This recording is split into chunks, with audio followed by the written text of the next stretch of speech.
Some common foods we eat every day can be downright dangerous for cats. And here are 5 foods that you should never feed to your cat. So the first one is onions and garlic. No matter how good they smell, you cannot feed them. Even a small amount of onions, garlics or chives can damage a cat's red blood cells. It could even lead to things like anemia. Symptoms might not appear immediately, but it can include weakness, lethargy and pale gums. They could have pale gums instead of the nice pink bright red ones. And number 2 is caffeine and chocolate. Theobromine and caffeine found in chocolate, coffee and tea can cause vomiting, seizures, abnormal heart rhythms and even death in some cats. Dark chocolate and cacao powder are especially toxic for cats. As much as we love chocolate, it's not recommended. It probably doesn't taste as good as it tastes to us to them, so it's best not to give them it. And coming in at 3 is dairy products. So there's a big stereotype that cats love milk, right? However, many cats are actually lactose intolerant, so dairy can lead to a lot of upset stomachs, diarrhea and bloating. So to be safe, the best thing that you could possibly give your cat is the beautiful, wonderful, pure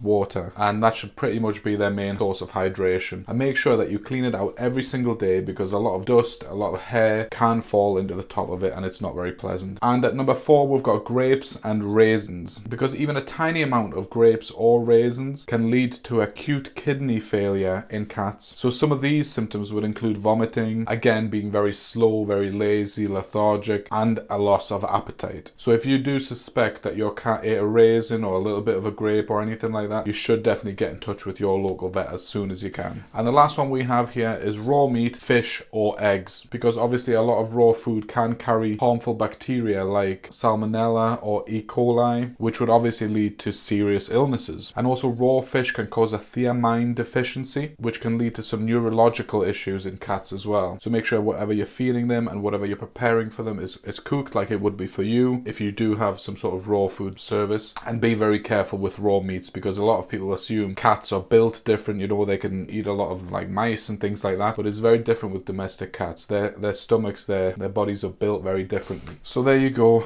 Even if your cat begs for a little bit of a bite, a little bit of a sniff of your human foods, it's just not worth the risk. Stick to vet approved foods, vet approved treats and snacks, and make sure they get a nice balanced diet. There's always recommendations on packets. Even cats can follow like a nice balanced diet. And thank you very much for watching. Again, please, if you have any suggestions or any foods that you know that are very toxic to cats, please leave them in the comments below, because again, the aim of this channel is to build a nice big community of cat lovers. We can pool our knowledge together and share as much information across the world as possible.